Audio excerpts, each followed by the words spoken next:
Hello friends, welcome है आपके अपने यूट्यूब चैनल जिज्ञासा नॉलेज पॉइंट के प्लेटफॉर्म पे। आशा करता हूँ आप स्वस्थ होंगे, मस्त होंगे और अपने जीवन में व्यस्त होंगे। दोस्तों, आज का टॉपिक है HCF, जिसका फुल फॉर्म है हाईएस्ट कॉमन फैक्टर, जिसको महत्तम समापवर्तक के नाम से जानते हैं। आज हम लोग महत्तम समापवर्तक के बारे में डिटेल में पढ़ेंगे ताकि आगे चल कर के आपको HCF में कभी कन्फ्यूजन ना हो। तो वीडियो की पूरी जानकारी के लिए अंत तक बने रहिए। मैं आपसे वादा करता हूँ मैं आपको HCF अच्छी तरह से इजी वे में सिखा के जाऊँगा।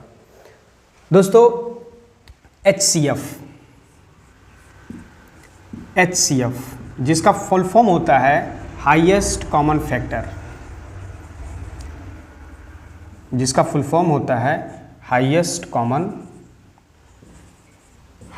Common factor. इसका एक नाम और भी है,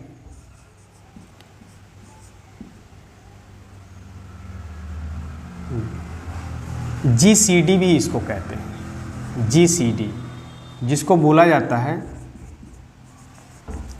ग्रेटेस्ट कॉमन डिवाइजर। इसको हिंदी में क्या कहते हैं हम लोग? MSS के नाम से जानते हैं। इसका फुल फॉर्म क्या होता है? महत्तम समापवर्तक।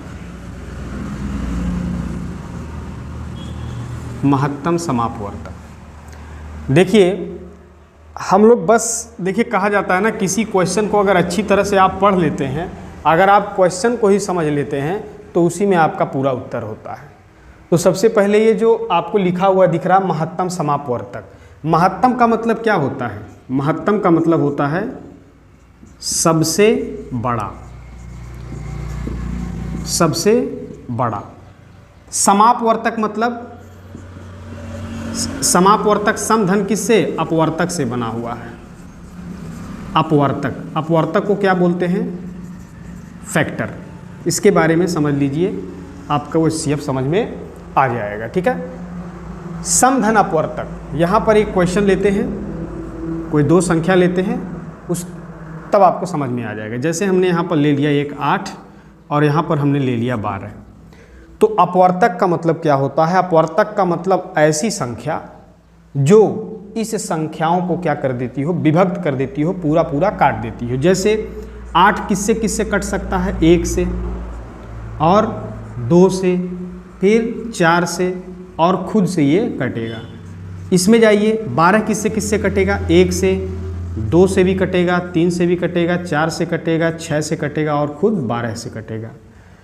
तो देखिए, सम अपवर्तक मतलब सम माने समान, यानी ऐसा अपवर्तक जो दोनों में हो। अब बताइए कौन कौन सा अपवर्तक दोनों है? एक देखिए, इसमें भी है, इसमें भी है, 2 इसमें भी है, 2 इसमें भी है, 4 इसमें भी है, 4 इसमें भी है, इसमें 8 है लेकिन इसमें 8 नहीं, इसमें 6 है लेकिन इसमें 6 नहीं है। तो यहाँ क्या देखना है? महत्तम मतलब क्या होता है? सबसे बड़ा। तो यहाँ पर बताइए सबसे बड़ा अपवर्तक क्या दिख रहा है? सबसे बड़ा अपवर्तक आपको 4 इसमें भी दिखा और 4 इसमें भी दिखा। यही क्या होगा? महत्तम समापवर्तक होगा, यानी ऐसा सबसे बड़ा अपवर्तक जो इस दोनों संख्याओं को पूरा क्या कर देता हो? काट देता हो। हालांकि यहाँ 2 भी इसको पूरा काट देगा, 1 भी पूरा काट देगा, लेकिन जो सबसे बड़ा अपवर्तक होगा उसी को हम लोग क्या कहेंगे? महत्तम समापवर्तक। महत्तम मतलब सबसे बड़ा से बड़ा। सम अपवर्तक मतलब अपवर्तक को इंग्लिश में हम लोग फैक्टर कहते हैं। फैक्टर वो संख्या होती है जो दी गई संख्या को क्या कर देता है? काट देता है। तो इसके फैक्टर कौन कौन है? 1, 2, 4 और 8। यानी इन चारों संख्याओं से ये 8 क्या हो जाएगा? कट जाएगा। और यहाँ पर इन संख्याओं से ये 12 पूरा कट जाएगा, है ना। फिर एक एग्जाम्पल और ले लेते हैं। जैसे हमने यहाँ पर ले लिया 12 और यहाँ पर हमने ले लिया 18। अब देखिए 12 के अपवर्तक क्या क्या होते हैं? 12 के होंगे 1, 2, 3, 4, 6 और खुद क्या? 12। 18 के अपवर्तक कौन कौन होते? 1 तो खुद होगा और उसके बाद 2 होगा, 3 होगा, 6 होगा और 9 होगा, और खुद कौन सा होगा? 18 होगा। इसमें सम अपवर्तक, सम मतलब बराबर, यानी जो दोनों में हो, समान हो, है ना। तो कौन कौन है? देखिए 1 आपको दिख रहा है, 2 भी दिख रहा है, 3 भी दिख रहा है, 6 भी दिख रहा है। इसके बाद कोई ऐसी संख्या है जो दोनों में है और इस दोनों संख्या को काट सकती है? इसमें 12 है लेकिन इसमें 12 नहीं है, इसमें 9 है तो इसमें 9 नहीं है। यानी सबसे बड़ा अपवर्तक आपको देखने को मिल रहा क्या है? 6 है। तो महत्तम समापवर्तक क्या होती है? दो संख्याओं का सबसे बड़ा जो सार्व अपवर्तक होगा, है ना, जो सार्व अपवर्तक होगा, सबसे बड़ा जो अपवर्तक होगा वही इन दोनों संख्याओं का मस होगा। यानी मस ऐसी संख्या होती है जो दी गई संख्याओं को पूरा पूरा काट देती है। आई होप आपको यहाँ तक समझ में आया है। अब हम चल के आगे क्वेश्चन करते हैं ना। मस का आज पहला क्वेश्चन लेते हैं और धीरे धीरे फैक्टराइजेशन मेथड, डिवीज़न मेथड, उसके बाद लैंग्वेज के क्वेश्चन को हम लोग सॉल्व करेंगे और आगे यह भी देखेंगे कि कंपटीशन में कैसे प्रश्न पूछे जाते हैं और उसको कैसे इजी वे में हम सॉल्व कर सकते हैं। चलिए सबसे पहला फैक्टराइजेशन मेथड का पहला क्वेश्चन देखते हैं। यहाँ पर हमने एक क्वेश्चन ले लिया है 18 और यहाँ पर हमने एक क्वेश्चन ले लिया है 27, 18 और 27। अब हम लोग देखेंगे 18 और 27 का मस क्या होता है, महत्तम समापवर्तक क्या होता है। यानी ऐसा सबसे बड़ा अपवर्तक जो दी गई संख्याओं को पूरा पूरा विभक्त कर दे। ठीक है, पहले हम समझने के लिए यहाँ पर इस प्रकार से ले लेते हैं, उसके बाद हम लोग उसको निकालेंगे। जैसे 18 किससे कटेगा? 1 से, 2 से, फिर 3 से, है ना, फिर 6 से, फिर 9 से और फिर किससे? खुद 18 से कटेगा। 27 किससे किससे कटेगा? 1 से, 3 से, 9 से, है ना, और उसके बाद फिर किससे कटेगा? खुद 27 से कटेगा। अब बताइए इसमें क्या क्या सामान आपको दिख रहा है? 1, 3 भी दिख रहा है और क्या दिख रहा है? 9। 9 के बाद कोई ऐसा अपवर्तक नहीं है जो दोनों में है, सम मतलब दोनों में। तो यानी इसका सबसे बड़ा अपवर्तक क्या दिख रहा है? 9। अपवर्तक का मतलब ऐसी संख्या जो इन दोनों संख्याओं को क्या कर दे? काट दे। ठीक है, तो इसका मास क्या हो जाएगा बताइए? 9 इसका मास हो जाएगा। लेकिन हम लोग कैसे निकालते हैं? यहाँ पर अलग अलग हम लोग एक तरह से फैक्टर ले लेते हैं। जैसे 18 का फैक्टर निकालते हैं ना, तो जब इसका फैक्टर निकालते हैं तो सबसे पहले सबसे छोटी संख्या से इसको काटते हैं हम लोग, है ना। सबसे छोटी संख्या 1 को नहीं लेंगे क्योंकि पहाड़ा 2 से स्टार्ट होता है ना, तो 2 से इसे काटिए। 2 से 2 9 18। अब देखिए ये 9 से तो खुद कट जाएगा, लेकिन उससे छोटी संख्या से अगर कोई कटता है तो उससे पहले काटिए। जैसे 3 त्रिका 9 हो गया, फिर 3 एकम क्या हो गया? 3 हो गया। फिर उसके बाद 27 का बगल में फैक्टर निकाल लीजिए। 27 का आप फैक्टर निकालिए। 27 का फैक्टर निकालेंगे तो किससे कटेगा? 3 से। 3 से 3 9 27, फिर 3 त्रिका 9, फिर 3 एकम में 3। तो यहाँ पर 18 और 27 का फैक्टर क्या निकला? 18 का फैक्टर निकला 2 गुणे 3 गुणे 3। अच्छा, यहाँ पर क्या हुआ? 3 गुणे 3 गुणे 3 इसका फैक्टर निकला। अब देखिए दोनों में कॉमन क्या दिख रहा है आपको? यहाँ देखिए 3 3 कॉमन दिखा, यहाँ पर 3 3 कॉमन दिखा। तो यानी इस दोनों संख्याओं का यही दोनों क्या होगा? सबसे बड़ा अपवर्तक होगा और यही इसका मस होगा। जैसे इसमें क्या मिला? 3 और फिर एक और क्या मिला? 3 मिला। तो 3 त्रिका कितना होता है? 9। तो 9 क्या है? एक ऐसी संख्या है जो इन दोनों संख्याओं को पूरा पूरा विभक्त कर देगी। ये 9 सबसे बड़ी संख्या है। इसके बाद ऐसी कोई भी संख्या नहीं है जो इन दोनों संख्याओं को पूरा पूरा विभक्त कर दे। अच्छा, इसमें एक तरीका और भी है, आप इस तरह से बना सकते हैं। जैसे दोनों एक साथ ले सकते हैं ना। दोनों एक साथ कैसे लेंगे? कोई ऐसी संख्या बताइए जो दोनों एक साथ कटता हो, बताइए। जैसे 2 से ये कटेगा पर ये नहीं कटेगा, लेकिन देखिए 3 से कौन कौन कटेगा? 3 से 3 6 का 18 और फिर 3 9 27, फिर 3 से काटिए 3 दूनी 6 और 3 त्रिका 9। अब देखिए ये 2 से कटेगा और ये 3 से कटेगा, यानी ये दो संख्याओं से दोनों कट रहा था।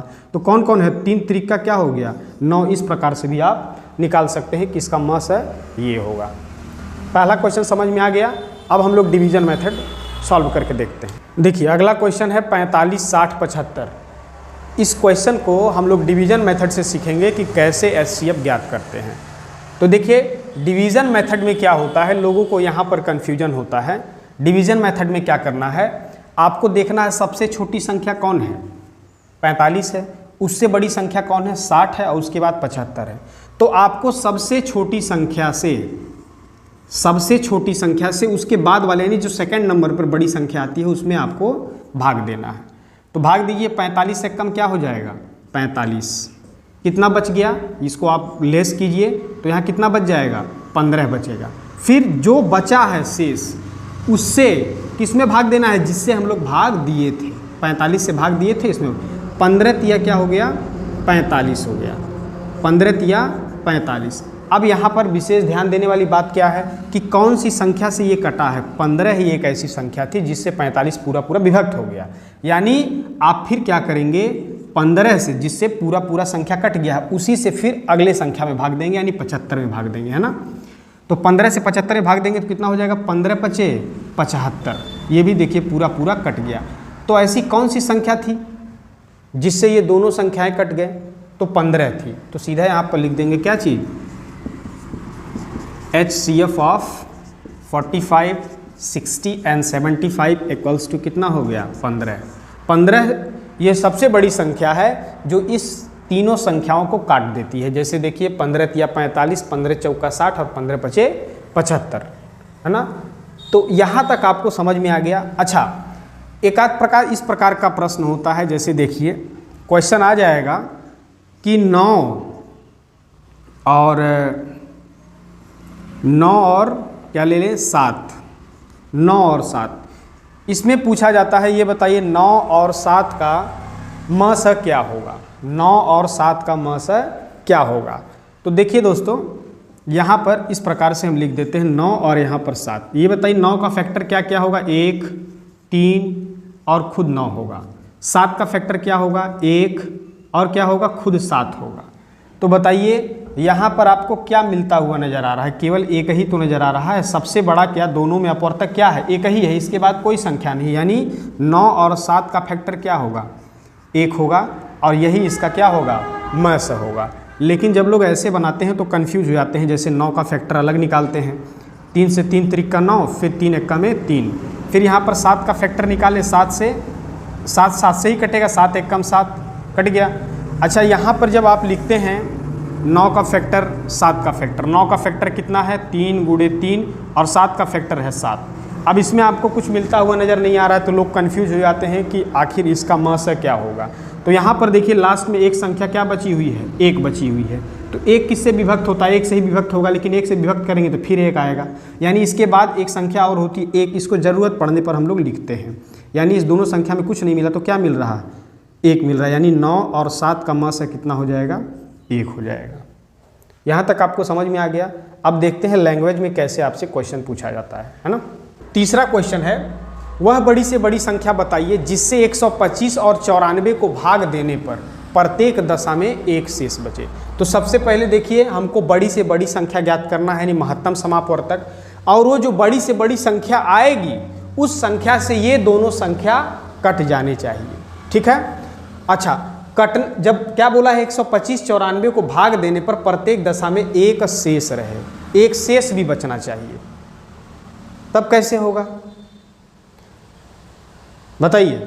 ऐसे कंडीशन में क्या करते हैं, प्रत्येक दशा में एक शेष रहे तो पहले ही आप क्या करेंगे, 125 में से 1 को और 94 में से 1 को क्या कर देंगे, घटा देंगे। 125 में से 1 को घटाइए कितना आएगा, 124 और 94 में से 1 को घटाइए कितना आएगा, 93। और इसका आप क्या निकाल लीजिए, म से निकाल लीजिए। चलिए भाग विधि से ही निकाल लेते हैं। 93 में भाग दीजिए किससे, 93 से भाग दीजिए 124 में, ठीक है। कितने बार में जाएगा, 1 बार में जाएगा, है ना। इसको घटा दीजिए, 4 में से 3 गया 1 और यहाँ पर कितना बचा, 12 में से 9 गया कितना, 3। अब किस में भाग दीजिए, 93 में। किससे भाग जाएगा बताइए, तो ये भाग जाएगा आपका 3 से, है ना। 3 बार में ये पूरा पूरा क्या हो जाएगा, कट जाएगा। यानी किससे कटा, 31 से। यानी वो सबसे बड़ी संख्या कौन होगी, 31 होगी, है ना। जिससे हम लोग 125 और 94 में भाग देंगे तो एक शेष हो जाएगा। देखिए इन दो संख्याओं का हम म से निकाले हैं। म से क्या होता है, वह सबसे बड़ी संख्या होती है जो इन दोनों को पूरा पूरा क्या कर देगी, काट देगी। जैसे 31 से अगर हम 93 में भाग देंगे तो 3 बार में कट जाएगा, और 31 से जब हम 124 में भाग देंगे तो कै बार में कट जाएगा, 4 बार में पूरा पूरा कट जाएगा, ठीक है। लेकिन संख्या के कौन सा लेना था, 125 और 94। अब देखिए 31 से अगर 125 में आप भाग देंगे तो 31 चौके होता है 124, ठीक है। कितना बच गया, 1 बच गया। अब फिर 31 से अगर किस में भाग देते हैं आप, 94 में भाग देते हैं तो 31 तिया कितना होता है, 93, और कितना बच गया, 1। यानी जो आपका क्वेश्चन कह रहा था कि वह सबसे बड़ी से बड़ी संख्या बताइए, जब हम लोग 125 और 94 को उसमें भाग दें तो कितना हमें बच जाए, एक शेष बच जाए। तो ऐसे क्वेश्चन में पहले ही आप एक क्या कर देंगे, घटा देंगे। क्वेश्चन समझ में आ गया। अब देखते हैं अगले टाइप का क्वेश्चन। फ्रेंड्स, चौथा क्वेश्चन, वह बड़ी से बड़ी संख्या बताइए जिससे 49, 59 और 109 को, है ना, जिससे 49, 59 और 109 को भाग देने पर क्रमशः 1, 3 और 5 शेष रहे। इसमें भी बड़ी से बड़ी संख्या बताना है और वह बड़ी संख्या बताना है जिससे इसमें अगर भाग दे तो कितना 1, 3 और 5 क्या रहे, शेष रहे। तो इसमें क्या करेंगे, देखिए एक संख्या कितनी है, 49 है, फिर कितना है 59 है, फिर कितना है 109 है।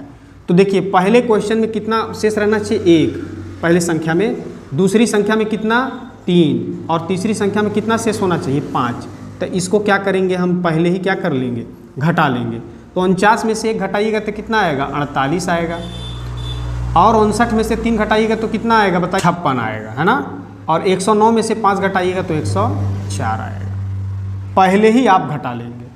अब 48, 56 और 104 का क्या निकाल लीजिए, म से निकाल लीजिए। भाग विधि से निकालिए, थोड़ा आसान होता है, कम ही समय में बन जाता है। भाग विधि में क्या होता है, बड़ी संख्या से छोटी संख्या में भाग देते हैं, ठीक है, सॉरी, छोटी संख्या से उससे बड़ी संख्या में भाग देते हैं। तो 48 से 56 में भाग देंगे तो 48 से एक बार में जाएगा, 16 में से 8 गया 8, और 8 से अब किस में भाग देंगे, 48 में, 8 छक्का क्या हो गया 48।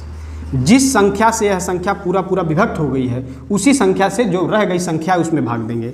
यानी 8 से अब भाग देंगे किस में, 104 में। 8 से भाग दीजिए, 8 एक कम कितना हो जाएगा 8, अब 2 बच गया, 24 उतार दीजिए, 8 त्रिका 24, यानी पूरा कट गया, किससे, 8 से कटा, यानी वह संख्या क्या होगी, 8 होगी। वह संख्या क्या होगी, 8 होगी, जिससे हम लोग इन संख्याओं में भाग देंगे तो कितना हो जाएगा, 1, 3 और 5 शेष रहेगा। अब देखिए 8 एक सबसे बड़ा अपवर्तक है, सबसे बड़ा अपवर्तक है जो 48, 56 और 104 को पूरा काट देगा। इसका यह क्या है, इसका यह जो है मस है, क्या है, मस है। लेकिन हम लोग को कौन सी संख्याओं को देखना है, 49, 59 और 109। इसमें जब आप भाग देंगे तो देखेंगे 1, 3 और 5 शेष रहेगा। आइए चल भाग दे करके देखते हैं। 8 से भाग दीजिए 49 में, तो 8 छक्का कितना होता है, 8 छक्का होता है 48, कितना शेष बच गया 1। फिर 8 से आप भाग दीजिए किस में, 59 में, ठीक है। तो 8 सत्ते कितना होता है, 8 सत्ते 56, कितना बच गया 3। फिर 8 से आप भाग दीजिए कितना, 109 में, तो 8 एक्का में हो जाएगा 8, 2 बच गया, 9 उतार दीजिए, कितना हो जाएगा 29। फिर 8 त्रिका 24, 8 चौका कितना होता, 8 त्रिका हो जाएगा आपका 24, कितना बच गया 5। अब देखिए यहाँ पर, यहाँ 1 शेष बचा, यहाँ पर 3 शेष बचा और यहाँ पर 5 शेष बचा। तो आई होप दोस्तों आपको एचसीएफ का जो लैंग्वेज बेस्ड क्वेश्चन था वह भी समझ में आया, भाग विधि भी, फैक्टराइजेशन मेथड भी, सब कुछ आपको समझ में आया होगा। अगर और कुछ भी आप पूछना चाहते हो तो हमारे कमेंट बॉक्स में कमेंट कीजिए, या कोई प्रश्न हो तो कमेंट करके उसके हमारे पास भेजिए, मैं उसको सॉल्व करके आपको बताऊंगा। या और कोई टॉपिक पर अगर आपको वीडियो चाहिए तो उसके लिए भी आप कमेंट कीजिए, मैं नेक्स्ट टाइम आपके लिए वीडियो ज़रूर बनाऊंगा। अब मैं कुछ होमवर्क देता हूं, ये आप घर से कीजिएगा। दोस्तों होमवर्क के रूप में ये आपके सामने 4 क्वेश्चन है, इसको घर में बैठ करके आप सॉल्व कीजिएगा और कमेंट बॉक्स में ज़रूर जवाब दीजिएगा अपना। नेक्स्ट वीडियो एलसीएम के ऊपर आएगा, एलसीएम के बारे में जब मैं पूरा समझा दूंगा तो एलसीएम और एचसीएफ के बीच जो रिलेशन होता है, थर्ड वीडियो उस टॉपिक पर बनेगा। वैसे थोड़ा गर्मी है, यहाँ एसी वगैरह तो है नहीं, लेकिन फिर भी मैं आपके लिए मेहनत ज़रूर करूँगा। तब तक के लिए आप सभी को बहुत बहुत धन्यवाद। जय हिंद दोस्त।